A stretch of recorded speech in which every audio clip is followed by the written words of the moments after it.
So welcome back class. This is the 12th class of NCERT Indian Polity for Foundation Batch Adarshila conducted by Center for Ambition, and we are continuing with the executive chapter. In the previous video, I have discussed about the presidential elections that are held in India, how they are held, what are the procedures regarding to the elections of president, and what is the vote value, how do we count the votes in case of a proportional representation system. Okay, so we have discussed it thoroughly, and today I'll be discussing about the president's power and duties which are mentioned in the NCERT, and we'll also see about ministers and the prime minister. So we'll be looking their functions and duties here. So before starting the functions of the president, I wanted to ask that why did we choose parliamentary system in India? Okay, so we have different systems in the world. We have seen that we have presidential system in the US and we have parliamentary system in the Britain, and we have borrowed the parliamentary system of the Britain for ourselves for Indian constitution. Okay, but we have not copied the system. Okay, when we see the parliamentary system of Britain, we see that there is parliamentary supremacy there, but in case of India, we have modified the features, we have modified it according to the necessity of the of our country. So we have modified the features that are prevalent in the Britain in case of parliamentary system. So in case of Britain, we have parliamentary supremacy, and in case of India, what do we have? We have constitutional supremacy. Okay, so we have modified the features that we see in the Britain in case of parliamentary system as the needs of our Indian country. Okay, as the need of Indian constitution. Okay, so when we see the parliamentary system that we have in India, why did we choose parliamentary system? Why? Because when we see our phase of freedom struggle, when we see our phase when we were ruled by the Britishers, what did we saw? We experienced, we realized that we were depreciated for our rights, for our freedoms. Okay, we did not get our rights, we did not get our freedom, and the government had the supreme power. The government had the absolute concentration of power, and because of the extreme and absolute concentration of power, we Indians were exploited. Why? Because we were not given our rights and freedoms. Okay, so keeping that thing in mind, what did we want for independent India? We wanted the framers of the constitution realized the needs of the people, the needs for the rights, the needs for the freedom that was deficient in case of. So the framers of the constitution made sure that the government that we choose now in the independent India should be responsible enough, should be accountable to the citizens of the India, and so that the exploitative nature cannot be prevalent in the country. Okay, it should not be exploitative government. The government should not exploit the citizens of the India. Okay, so we wanted responsible government for ourselves. We wanted accountability in the government, and people should be choosing their representative. Now, when we saw the president in the previous video, I told you the president was indirectly elected by electoral college. I told you who were included in the electoral college. I'll discuss it here also. So, president is the constitutional head. It is a symbolic head. He had no real executive power. He had no real executive power, but he had some discretionary powers that we'll see here. Okay. The real executive power lies in the hand of Council of Ministers headed by the Prime Minister. Okay, so president elections are indirect and he is the constitutional head, whereas the Prime Minister is the real executive authority. He has the real executive power. The president is elected by elected MPs and MLAs. As I told you, the electoral college has the responsibility of choosing the president. So the electoral college includes the elected PM and elected MPs and MLAs. Okay, proportional representation by single transferable vote are the criteria for electing the president. The term is for 5 years. Okay, real executive power. The real executive power are in the hands of Prime Minister with the Council of Ministers, and nominated members cannot vote in the presidential elections. So, president's impeachment. We have seen that president can be impeached by either house of the parliament. Okay, the proposal of impeachment of the president can be proposed by either house of the parliament, and 2/3 of the majority of the total membership of the house is required in case of the impeachment of the president. When I talk about article 61 here. Okay, when I talk about the president's impeachment, I am talking about article 61. So, president can be removed, can be impeached by the either house of the parliament, and 2/3 majority is needed. In case of governor, when we see governor, governor is also the nominal head in case of the state. So, governor is the nominal head of the state, and he is not elected. Okay, he is appointed by the president. Okay, he is appointed by the president, and president can remove the governor. So, as we have seen that for removal of the president, it can be initiated by either house of the parliament. The proposal of removal of the president can be initiated by either house of the parliament, and 2/3 majority is there for the removal of the president. But in case of governor, we see that there is no such provision for removal of the government, that we need a majority in the house, or we need some kind of special majority in the house. Okay, the president by his own discretion can remove the governor. Okay, removal of president requires impeachment with a special majority, but in case of the governor, the president can easily remove the governor. The discretionary powers of the president has some discretionary powers, and president generally acts on the advice of the Council of Ministers, but in a certain situation, he has his own discretionary powers. For example, in case of clear majority and hung parliament. For example, if in the parliament we see that there is no majority, even if the coalition government is there, even the parties have formed a coalition government, but then also we see that there is no majority party. So, what own discretion can choose the leader of the majority party. The second discretionary power is right to be informed. The president has right to seek information regarding the affairs of the union, decisions and deliberations of the Council of Ministers. The prime constitutionally obliged to provide any information sought by the president.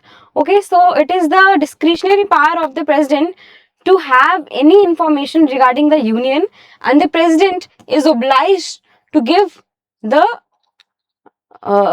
information to the president. Okay, the prime minister cannot say a no to the president, because it is a discretionary power of the president to seek any information regarding the union, and the prime minister is obliged to give it to the president. Thirdly, we see sending back advice for reconsideration.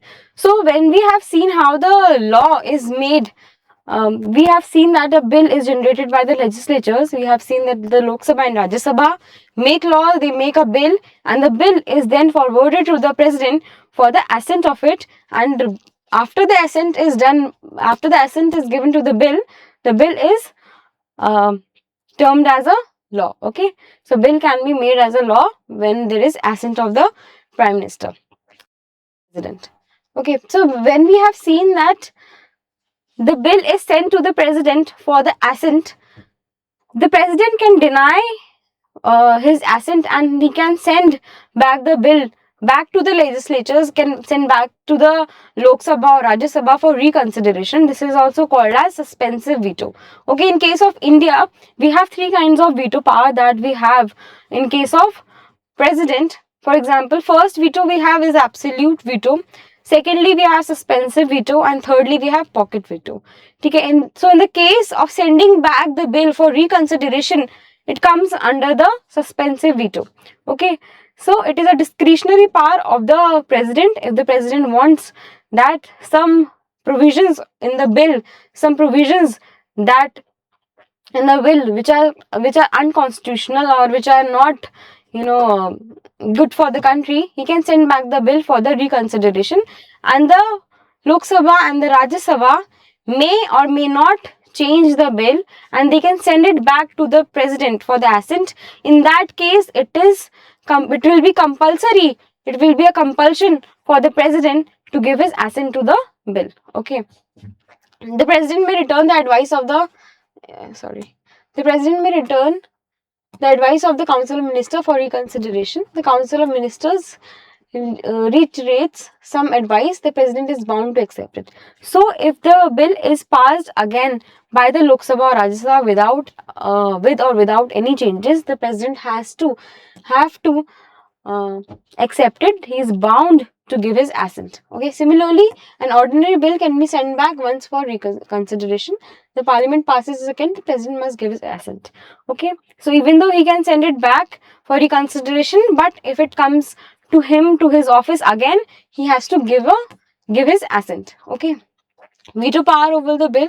So president has some veto powers, has a discretion of veto powers, but not on the money bills. We are talking about the normal circumstances for ordinary bill.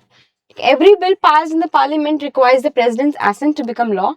The constitution does not prescribe any time limit within which the president must act. Okay, so there is no time limit that is prescribed in the Indian constitution, and which makes it a loophole for the president to keep a bill as it is.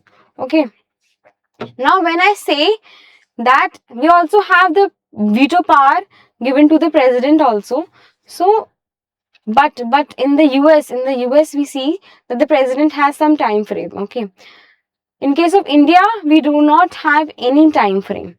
Okay. So we also say that the Indian the pockets of Indian presidents are deeper than the US. Why? Because the concept of vetoes in India, the pocket veto is very broad, because we have no time frame and the vetoes can be of indefinite period. Okay, I'm talking about the pocket veto. It could be of indefinite period.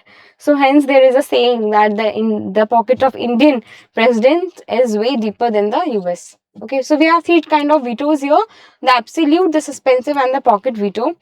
Okay. In 1986, President Gyani Zail Singh exercised the pocket veto. So we have seen the pocket veto which is exercised in India through President Gyani Zail Singh, which is, the incident is given in the NCRT. I'll show you. It is given in the NCRT. Okay. So in 1986, the Parliament passed a bill known as Indian Post Office Amendment Bill. This bill was criticized. Why? Because it sought to curtail the freedom of press. So this bill wanted to curtail the freedom of press right. Okay. So the then president Gyani Zail Singh did not take any decision on this bill. After his term was over, the next president, Venkat Raman, sent the bill finally back to the parliament for reconsideration. By that time, the government had brought the bill before the parliament had changed, and a new government was elected in 1989. Okay, so Gyani Zail Singh exercised the pocket veto, and he did not take any decision on the Indian Post Office bill. Okay. Then we see appointment of Prime Minister in a hung parliament, as we have discussed about it, that where there is no clear majority in the parliament. So the decision of choosing the leader can be done by the president. Okay, the president can directly choose, can by his own discretion can choose the leader of the party. Okay. If no single party has a clear majority, the multiple parties may claim their majority support.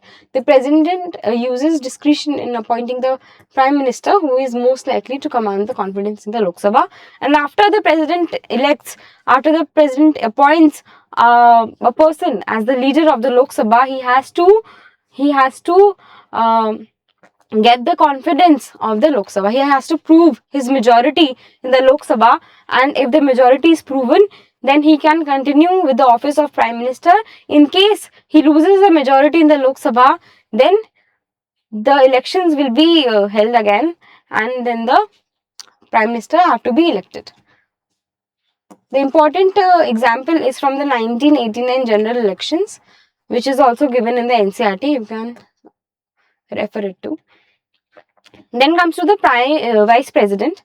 So vice president elections, it is also an indirect elections that are held in India. Okay, the term with 5 years, elected by members of both the houses, Lok Sabha and Rajya Sabha. The role of state legislatures is not played by here. Okay, the state legislature do not participate in the elections of vice president. It's only the Lok Sabha and Rajya Sabha who participates in the elections of the vice president, and it is indirectly elected.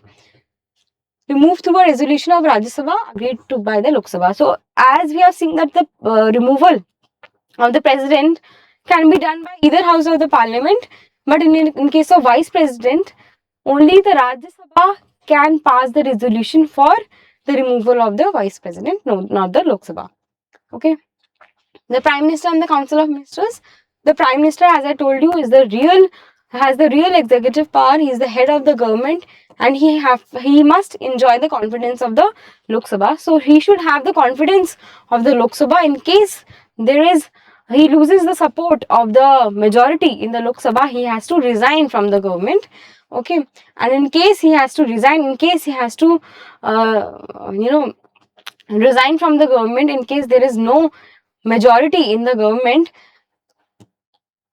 the whole council of ministers has to resign by their positions as well. Why? Because in the parliamentary system we have a concept of collective responsibility as well, which means that the council of minister, which is headed by prime minister, if the prime minister resigns, if there is the death of prime minister, then the whole council of minister also dissolves.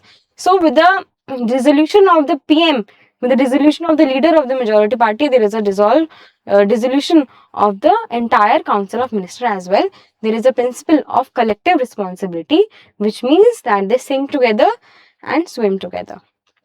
Okay, the majority is required only in the Lok Sabha, not the Rajya Sabha. So they should have a clear majority in Lok Sabha, and there is no role of Rajya Sabha. If the Prime Minister loses the confidence of the Lok Sabha, the Council of Ministers must resign. So, with the resignation of the Prime Minister, there should be resignation of the Council of Ministers as well. Cabinet. What is cabinet? When I say that the president works, acts in the accordance of the advice of Council of Ministers. So the Council of Ministers is very huge. Okay, so it was vaguely used during the Indira Gandhi government when there was a national emergency held, and it was said that all the Council of Ministers have approved the national emergency. So it was very vaguely used. So in the Indian Constitution, we do not have the word cabinet. It was after this incident that the Council of Ministers is a group of larger ministries, and the cabinet is the inner circle of the government with special portfolios. Okay, so we have Council of Ministers, and then we have cabinet ministers, okay, which are the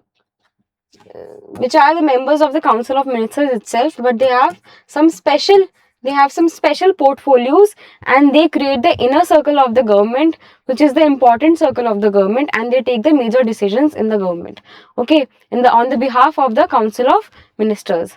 Okay, so when it is said that the president acts accordingly, acts with the advice of the Council of Ministers, so the advice of Council of Ministers as a whole could be a great problem, okay, because it is a very big group. So there is a smaller group, there is a smaller inner circle, okay, in the parliament. This is the cabinet, which have some special people, which have some people of special portfolios. Okay, they take the major decisions of the government. So the word cabinet was not there in the original constitution, and it came by the 44th Amendment Act. Okay, only the cabinet word is mentioned in the cabinet was not mentioned in the original constitution. It is only mentioned in the article 352 when we talk about the emergency, national emergency. Okay, there is only one article in which we see that the word cabinet is mentioned. Apart from it, there is no word such as cabinet written in the Indian constitution originally. Okay, so for example, the Prime Minister has a lot of ministers. Apart from the cabinet ministers, we have ministers of state and deputy ministers. So we have a lot of ministers which comes under the Council of Ministers. So a decision taken by them would be very not anonymous. So we have a cabinet ministers which take the major important decisions of the government. Okay, the minister may be member of either Lok Sabha or Rajya Sabha. A person who is not a member of the parliament can become a minister, must get elected, nominated either house within the 6 months. Okay, if a member of the parliament who is the prime minister, who has to be elected as the prime minister, who has to be appointed as the prime minister, and he is not a member of either house, then he has to get himself qualified, get himself elected as a member of either house of the parliament, which is the Lok Sabha or Rajya Sabha. He has to be a member of Lok Sabha or Rajya Sabha within the 6 months of him being as the prime minister. So it doesn't matter that the prime minister should be only of Lok Sabha. The prime minister could also be of the Rajya Sabha. As we see, Dr. Manmohan Singh, he was a member of the Rajya Sabha, but even if you are a member of the Rajya Sabha, you should have the Lok Sabha. Matter that the minister is of Lok Sabha or Rajya Sabha, it has to be a minister, and if he is not a minister, then he has to get himself elected within the house within the 6 months. Okay. The size of Council of Ministers. So under 91st Constitutional Amendment Act 2003, at the union level, we see that the whole Council of Ministers.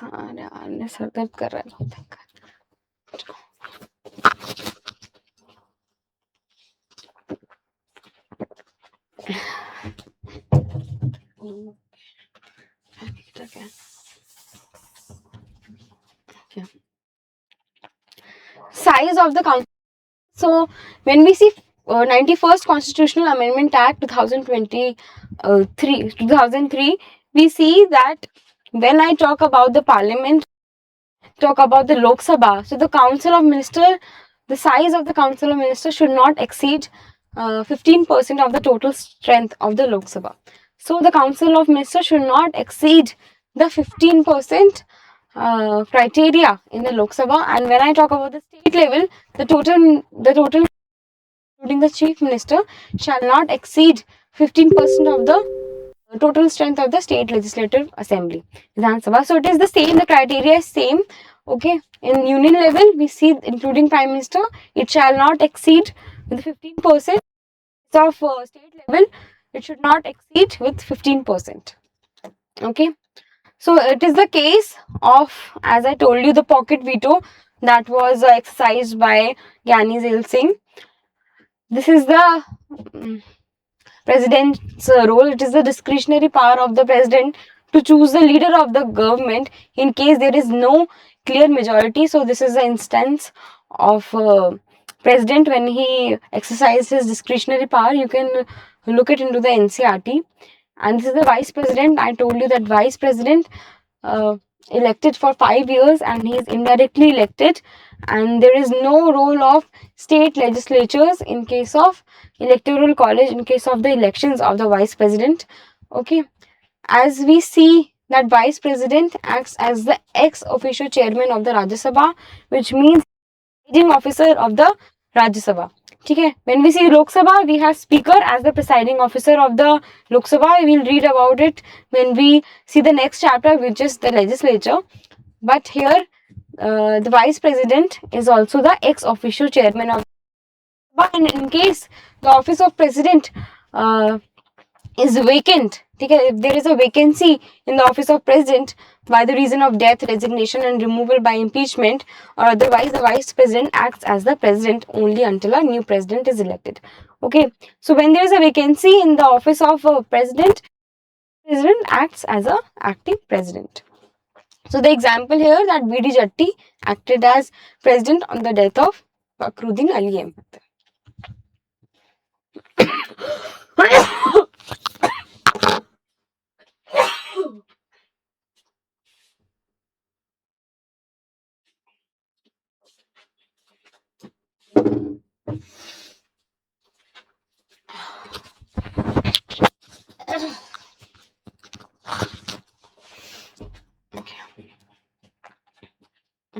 Nextly, we see the size of the council of okay. I have to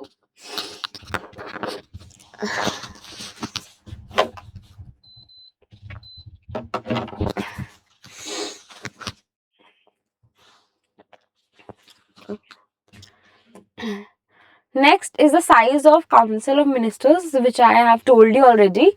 That 91st Amendment Act 2003 also states that the Council of Ministers in the Lok Sabha should not exceed, including the Prime Minister, should not exceed 15% of the criteria.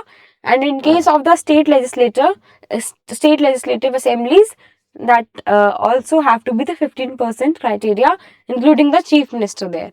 Okay, so it should not, the ministers should not exceed 15% of the total number of the member of the House of People or Assembly. Okay, in case of the state and in case of the union as well. So I have completed all the parts that are given in the NCERT in Indian polity.